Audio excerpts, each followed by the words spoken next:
Et quand la tristesse arrive, je sais tu es là, toujours près de moi. Bonjour, bienvenue à votre émission La Victoire de l'amour. J'espère que vous allez bien, qu'on se prépare à vivre une magnifique journée. Aujourd'hui, je reçois une jeune femme extraordinaire qui aurait tout dans la vie pour se plaindre, pour être une victime, mais au contraire, elle a décidé d'être une femme debout et d'aider les autres. Imaginez qu'à l'âge de 17 ans, elle devient danseuse nue parce qu'elle sort avec quelqu'un des gangs de rue. Et là, c'est le début de plein d'événements qui vont le mener dans un enfer inimaginable, mais grâce à sa foi, elle a un jour crié vers Dieu et Dieu lui a tendu la main. C'est une femme aujourd'hui qui aide beaucoup de personnes, une femme debout. Je rencontre avec beaucoup de joie Martine Janson. L'homélie sera faite avec notre amie Brigitte Bédard et en chanson, une nouvelle venue, elle n'a que 16 ans, Virginie Lemaire. Bonjour Martine. Salut. Merci d'être là. Quand j'ai lu ton histoire, je me croyais dans un film. Qu'est-ce qui fait qu'à l'âge de 17 ans, tu as décidé de quitter la maison familiale? Moi, j'ai quitté la maison familiale. Mes parents se sont séparés. Puis ma sœur, elle avait accouché d'un enfant. Elle avait 15 ans. Puis j'ai décidé que je voulais aller vivre ma vie comme... je me voyais comme une femme. Puis j'avais les grandes idées, les grands rêves. Fait que j'ai décidé de quitter la maison. Et comment tu as rencontré ce jeune homme là, des gangs de rue? Comment ça s'est passé? Bien, je me sentais beaucoup toute seule. Tu avais 17 ans, à ce moment-là? Oui, j'avais 17 ans. Quand tu quittes la maison, j'avais beaucoup d'égo. Je voulais pas rappeler mes parents, je voulais pas faire ces choses-là. Puis je me sentais toute seule. Fait que j'ai commencé à sortir dans des bars pour pouvoir rencontrer des gens. Puis j'étais allée dans un bar qui s'appelle l'Horizon à Montréal. Puis j'ai vu ce gars-là, il était entouré de plein de monde, il était populaire. Puis j'étais allée, c'était bizarre les toilettes là-bas, j'étais allée comme aux toilettes, puis il y a comme un gars qui m'a agressée. Puis c'est lui qui est venu me sauver. Fait que moi, je l'ai vu comme un sauveur, un prince charmant, un homme galant. Ouais. Ouais. Mais c'est pas ça qui s'est passé. Non, pas du tout. Qu'est-ce qui est arrivé? Moi, je pensais qu'il étudiait en médecine. Il partait tous les matins travailler avec ses livres, il revenait le soir. Puis à peu près 2 semaines après qu'on a commencé à se fréquenter, il a aménagé chez moi dans la maison. Puis moi, je travaillais comme préposée aux bénéficiaires, mais il invitait des amis comme tous les soirs jusqu'à 3-4 heures du matin. Puis moi, je devais me lever à 5 heures pour aller travailler. Puis c'est ça, une journée, moi, je me suis comme fâchée, puis j'ai dit qu'il fallait que ses amis quittent la maison. Il n'a pas aimé ça du tout. Fait qu'on est allé dans la cuisine pour discuter. Puis moi, ce que j'ai reçu, c'est comme une claque sur la gueule. Ah oui? Bien, une grosse claque, je saignais du nez. J'étais allée m'embarrer dans la chambre de bain. Puis tout le monde était assis là, puis personne ne faisait rien. C'est comme si tout était normal. Sa cousine est venue me voir dans la chambre de bain, puis elle me dit... Là, j'essuyais tout mon sang, puis elle m'expliquait que de sortir puis de faire comme si rien n'était parce qu'il serait encore plus fâché, puis je risquerais de manger plus de coups. Et qu'est-ce qui fait qu'à un moment donné, tu es obligé de devenir danseuse nue? Parce qu'il t'oblige à un moment donné. Oui, il m'oblige, c'est parce qu'il a fait beaucoup de crises à mon travail, fait que j'ai perdu mon emploi. Mais lui, il m'avait déjà trouvé un autre emploi. C'était voulu, dans le fond. Oui, c'était voulu. Fait que quand j'étais arrivée à la maison, il avait sorti le Journal de Montréal, puis il m'avait déjà trouvé cet emploi-là. C'était écrit « Danseuse nue demandée au 369 ». Moi, j'ai éclaté de rire parce que... À 18 ans, j'étais rendue à 18 ans, j'avais pas le corps d'une femme, puis je connaissais pas ça, les bars de danseuses, puis... Mais il était vraiment sincère, puis il a commencé avec sa manipulation en disant que là, il pourrait plus étudier en médecine, puis que c'était... Mais tu sais, il jose beaucoup avec notre morale avant, il s'assure de détruire notre personne, notre estime, qu'on se sente vraiment tout seul. Puis avec tout son blablabla, puis là, tu vois sa colère embarquer, ces choses, fait que j'ai dit oui pour aller... Bien, j'ai dit oui, j'avais pas le choix de dire oui. Et pour être capable de le faire, je lisais que tu étais obligé de prendre... C'est là que ça a commencé avec la cocaïne. Oui. Moi, quand je suis arrivée au bar, je me sentais comme une petite fille de 5 ans qu'on venait d'abandonner dans un centre d'achat. Non, je regardais même les femmes nues, j'étais même pas capable de les voir, c'était comme trop. Puis j'ai pas d'expérience, j'ai pas... cet homme-là, Nel, c'était la seule personne que j'avais eue, le seul homme que j'avais eu dans ma vie. Puis là, je devais aller me mettre à nu devant plein de personnes, ce qui n'était pas ma personnalité du tout. Fait que j'ai une fille qui est venue me voir dans la loge, puis elle voyait bien que c'était ma première journée et que j'étais nerveuse. Fait qu'elle a dit, on va aller prendre une coupe de verre. J'ai pris une coupe de verre, mais j'étais pas plus capable d'aller danser, puis j'avais pas le choix d'y aller parce que si je rapportais pas des sous à la maison, j'aurais quand même mangé des coups. Fait qu'elle m'a demandé de venir dans la loge, puis elle m'a offert ce qui est de la cocaïne. J'ignorais c'était quoi dans ce temps-là. Fait qu'elle m'a dit, prends ça. Elle dit, ça va t'aider à relaxer. Puis quand je suis sortie, mais là, j'étais comme dans un autre état d'esprit. Fait que c'est ce qui m'a aidé à... Je pouvais pas faire ça à jeun, j'y arrivais pas du tout. Et ce que je disais, c'est que quand tu rapportais pas assez d'argent, ils te battaient. Et quand tu en rapportais trop, ils te battaient. Oui. Je comprends pas. Si je rapportais pas assez de sous, bien, ils n'avaient pas assez. Puis quand que je rapportais beaucoup de sous, ils disaient c'est parce que j'avais fait des extras ou que j'avais exagéré ou quoi que je fasse. De toute façon, je mangeais tout le temps des coups. Même les journées de congé, n'importe quoi. Je pense qu'il n'y a pas une journée dans le temps que j'étais avec lui que j'ai pas mangé un coup. Et un jour, tu as réalisé qu'il n'étudiait pas en médecine du tout. Ça s'est fait comment, ça? Bien, c'est parce que je suis allée à la boîte à mal, j'ai vu qu'il avait reçu un chèque de bien-être social. Fait que je suis allée le confronter, puis c'est là que j'ai réalisé. J'avais déjà un doute qu'il se passait quelque chose quand tu côtoies ses amis, puis que tu vois le genre de gens qui est entouré. Mais quand j'ai vu le chèque de bien-être, je suis allée le confronter, lui disant que pas comment ça qu'il y avait un chèque de bien-être s'il était à l'université après étudier en médecine. Puis là, c'est là que les choses ont commencé à encore plus empirer. Et une chose qui est très, très triste quand on lit, c'est quand tu es tombée enceinte et qu'il a voulu te faire avorter. Comment ça s'est passé, tout ça? Bien, moi, j'ai annoncé que j'ai appris... j'étais enceinte d'à peu près 5 mois et demi, 6 mois, mais j'avais pas de ventre. C'est parce que c'est sûr, je consommais. Puis j'ai commencé à avoir des grosses douleurs au ventre. Fait que j'étais allée à l'hôpital. On m'a appris que j'étais enceinte de ça à peu près 5 mois et demi, 6 mois. Fait que moi, je me suis fait une idée dans ma tête comme quoi qu'il serait content, que les choses changeraient, que je m'étais toutes mis mes scénarios de princesse puis de femme qui rêvent, comme quoi que... C'est ça. Finalement, tu n'étais vraiment pas une fille pour aller dans ce milieu-là. Non, pas du tout. Non, j'étais vraiment pudique. C'était pas moi. J'ai été élevée avec des bonnes valeurs, des choses comme ça. Puis quand j'ai annoncé que j'étais enceinte, bien, c'était pas ce que je m'attendais. Il était pas content. Puis il m'a dit comme quoi qu'il fallait que je me fasse avorter. Mais c'est contre mes valeurs à moi. Fait que moi, j'ai décidé de refuser. Puis ça n'a pas fait son affaire du tout. Qu'est-ce qui s'est passé? Moi, je travaillais au bar un soir, puis il a envoyé un de ses amis venir me chercher, puis ce qui n'est pas dans l'habitude, parce que d'habitude, on avait une chauffeuse qui nous voyageait. Puis il dit, il t'a organisé une grosse soirée. Fait que moi, j'étais toute contente. C'était ta fête, je pense? Non, c'est pas ma fête, c'est dans le temps des fêtes. Okay. Ouais. Fait que là, moi, j'étais toute contente. J'ai dit, OK, il a changé d'idée, il est content, il a organisé une fête. Fait que moi, j'ai embarqué dans le véhicule. On s'est en allé à Montréal-Nord. C'était comme un bloc, puis il y avait une grosse pancarte jaune alentour écrit « Danger, danger », mais j'entendais de la musique. Sur le coup, quand je suis arrivée, ça faisait peur. J'ai trouvé ça bizarre, mais je disais « OK, t'entends la musique ». Fait que j'ai dit « Il y a une fête ». J'ai descendu les marches, puis quand on a ouvert la porte, ce que j'ai reçu, c'est un coup de poing en plein visage. On m'a tiré par les cheveux, puis j'ai eu droit à un viol collectif. J'entendais toutes les voix, puis un moment donné, j'ai plus conscience de rien. J'ai reçu des coups. La seule affaire que je pensais, je criais à Dieu de protéger mon bébé. Je recevais des coups de poing, des coups de pied. Hey, comment est-ce qu'un être humain peut faire ça? C'est quelque chose d'horrible. Puis j'ai comme perdu connaissance. Puis un moment donné, je me suis réveillée parce qu'on m'urinait dessus. Mais j'ai décidé de pas bouger. Je suis restée à terre comme si j'étais vraiment morte. Puis je me suis réveillée. Je me souviens plus du reste. Puis je me souviens de m'être réveillée à l'hôpital. Il y a quelqu'un qui m'a trouvée nue dehors puis qui m'a amenée à l'hôpital. Et là là.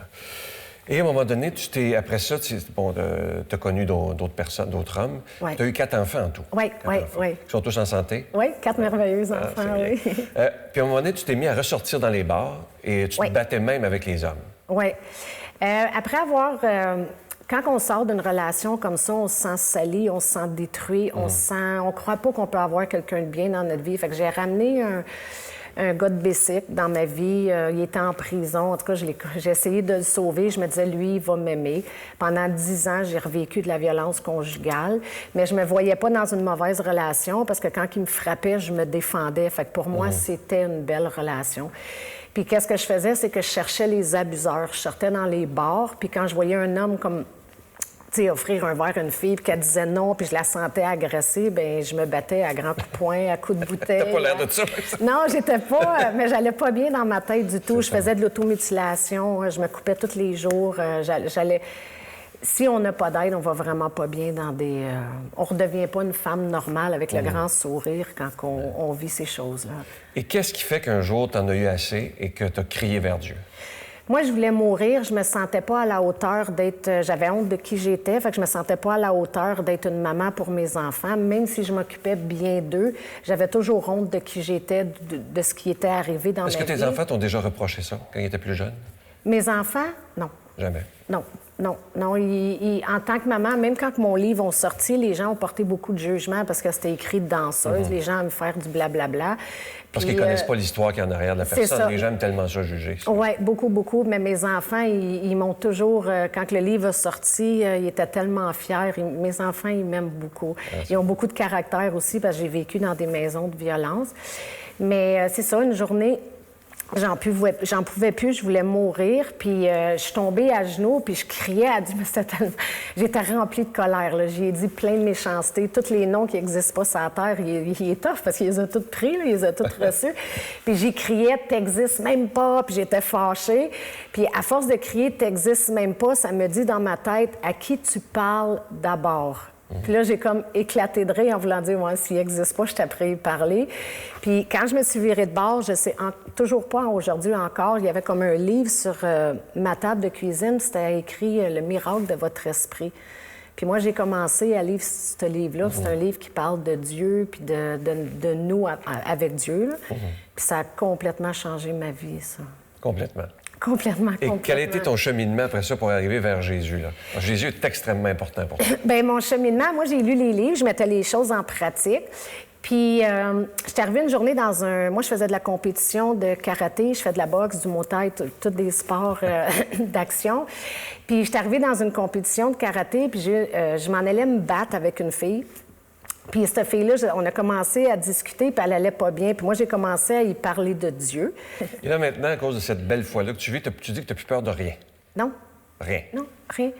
Moi, j'ai lu... tout le monde parlait de la Bible. Moi, j'ai lu à peu près une centaine de livres de positifs. OK?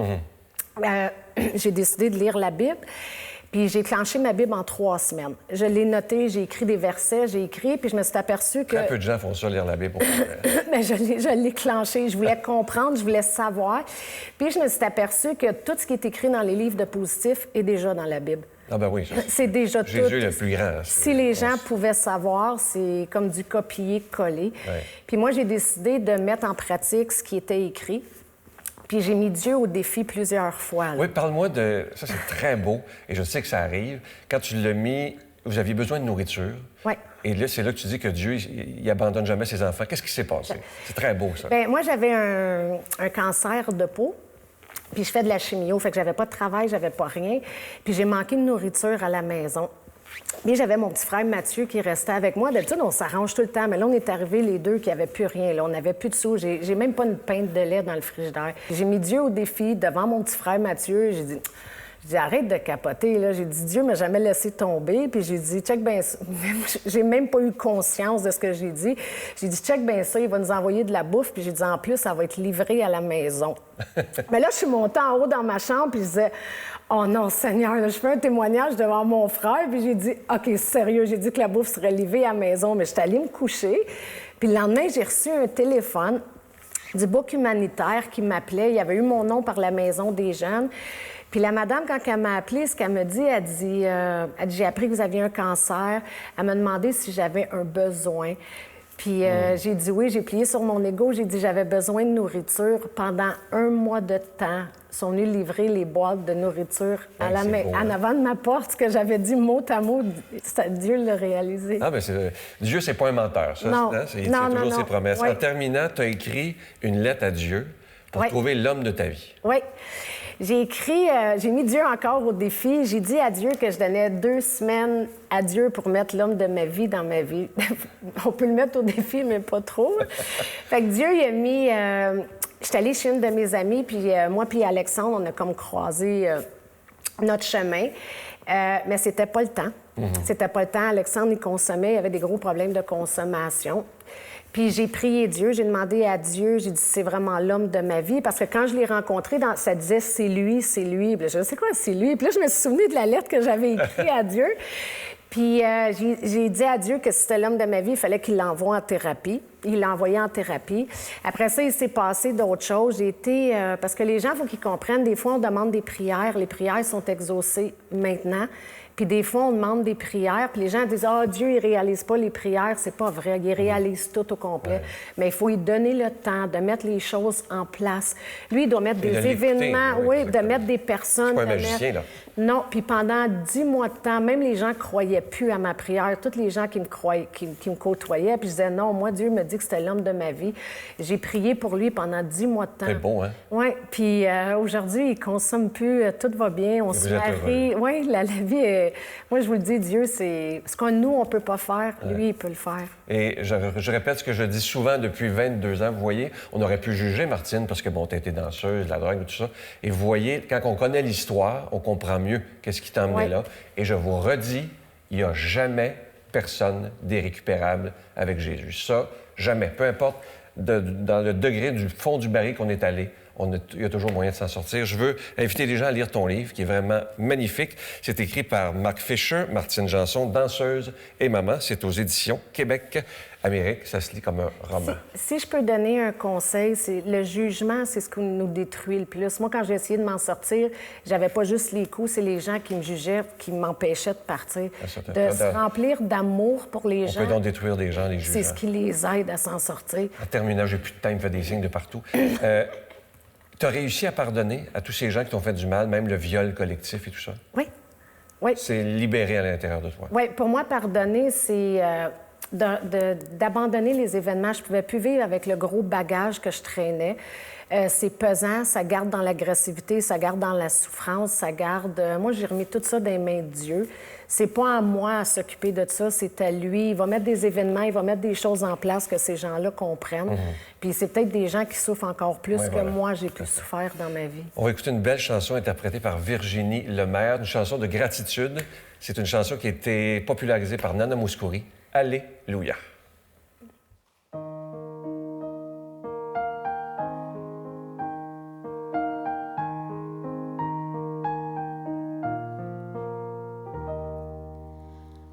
Merci pour l'enfant qui rit, pour le ciel qui pleure quelques larmes.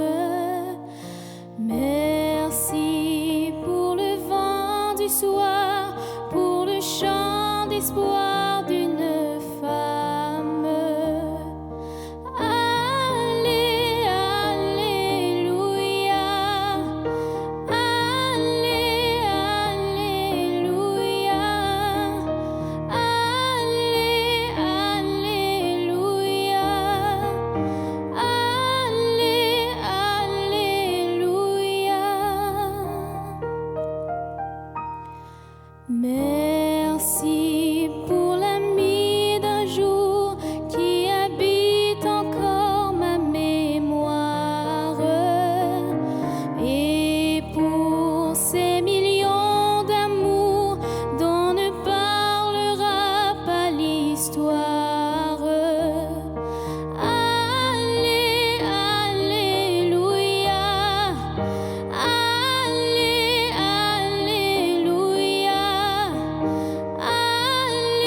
Notre Père qui es aux cieux, que ton nom soit sanctifié, que ton règne vienne, que ta volonté soit faite sur la terre comme au ciel.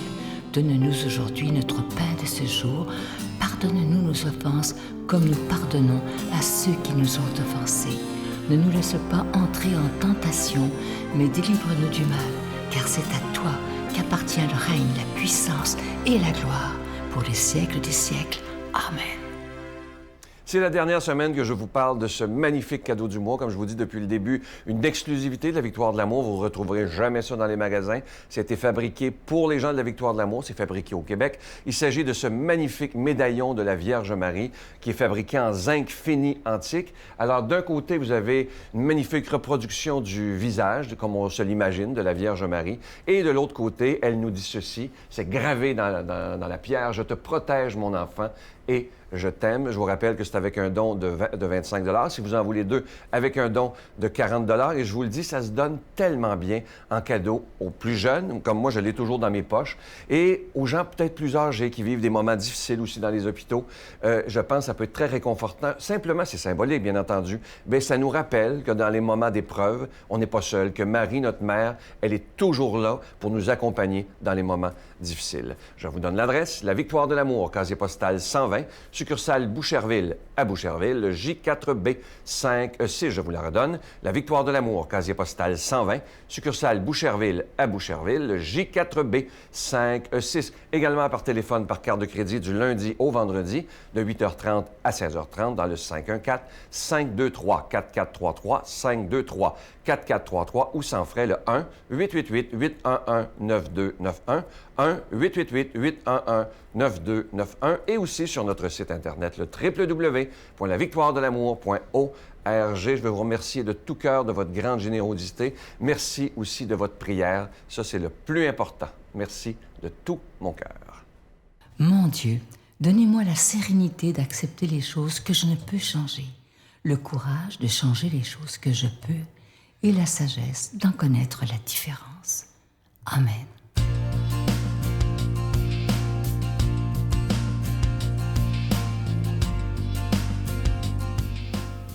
Bonjour à tous. Aujourd'hui, c'est l'Évangile de Saint Matthieu. Ne craignez donc pas ces gens-là. Rien n'est voilé qui ne sera dévoilé. Rien n'est caché qui ne sera connu. Ce que je vous dis dans les ténèbres, dites-le en pleine lumière. Ce que vous entendez au creux de l'oreille, proclamez-le sur les toits. Ne craignez pas ceux qui tuent le corps sans pouvoir tuer l'âme. Craignez plutôt celui qui peut faire périr dans la géhenne, l'âme aussi bien que le corps. 2 moineaux ne sont-ils pas vendus pour 1 sou? Or, pas un seul ne tombe à terre sans que votre Père le veuille. Quant à vous, même les cheveux de votre tête sont tous comptés. Soyez donc sans crainte, vous valez bien plus qu'une multitude de moineaux.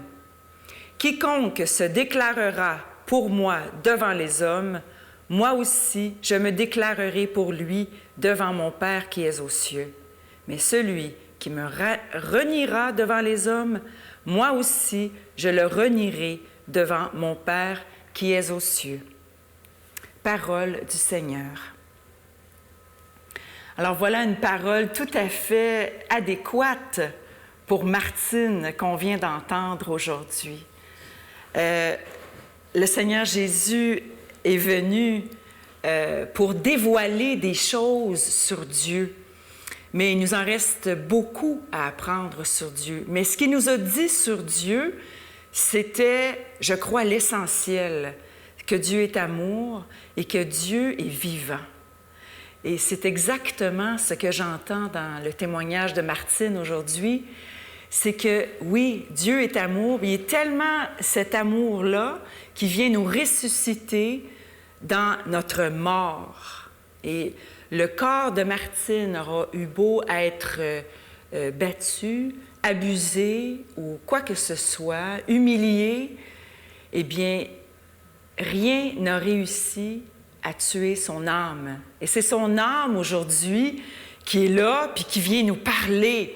Alors, Jésus dit, il ne faut pas cacher ces choses-là. Il a dit, je suis venu sur terre, puis c'est d'ailleurs la seule raison pour laquelle il est venu, c'est pour faire témoignage de la vérité. Et c'est ce que Martine fait aujourd'hui.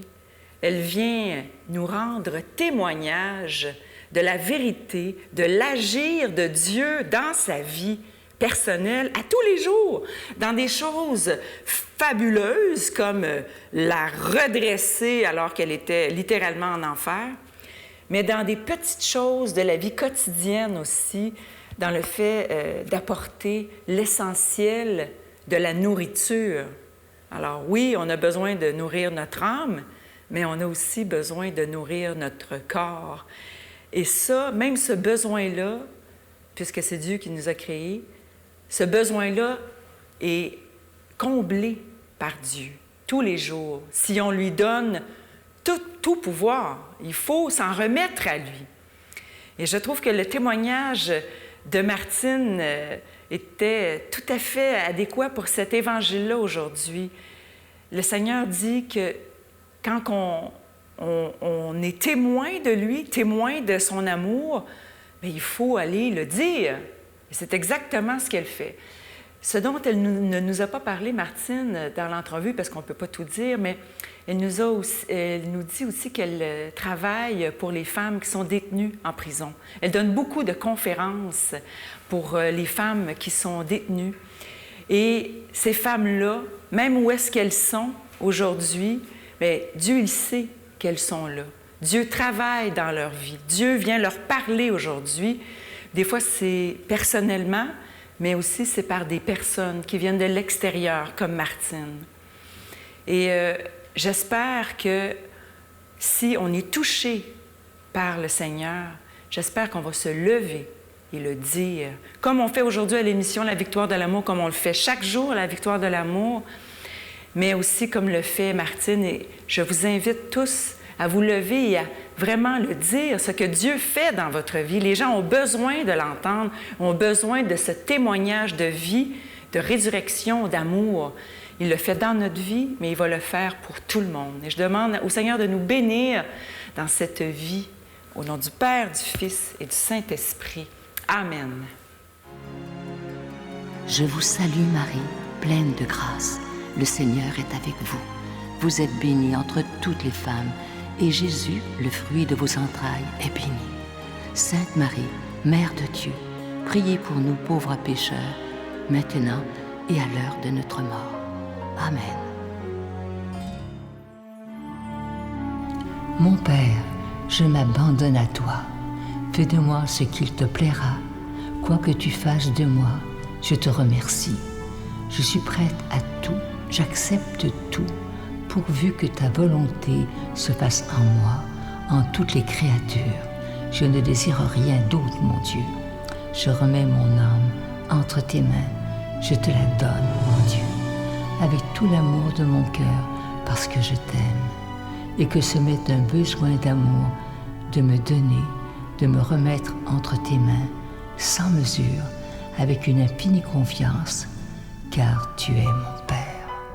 J'espère que cette émission vous a plu. J'aimerais terminer avec une belle phrase de Jésus que j'aime beaucoup et qui dit ceci: ne jugez pas et vous ne serez pas jugés. Ne condamnez pas et vous ne serez pas condamnés. Et parfois, on est porté, les êtres humains, à juger les autres. Lorsqu'on voit quelqu'un, comme Martine, qui fait le métier de danseuse et tout ça, il y a des gens qui pourraient être portés à juger. Mais regardez l'histoire en arrière d'une personne et on comprend tellement. Alors, on pourrait se donner comme objectif pour les prochains mois, les prochaines semaines, d'arrêter de juger les autres si on veut être des vrais amis de Jésus, de simplement aimer inconditionnellement et de regarder ce qu'il y a de beau et de grand dans chaque être humain, parce que dans chaque être humain, même le pire, il y a une part de cristal que le mal ne peut pas toucher. Je vous souhaite une belle journée.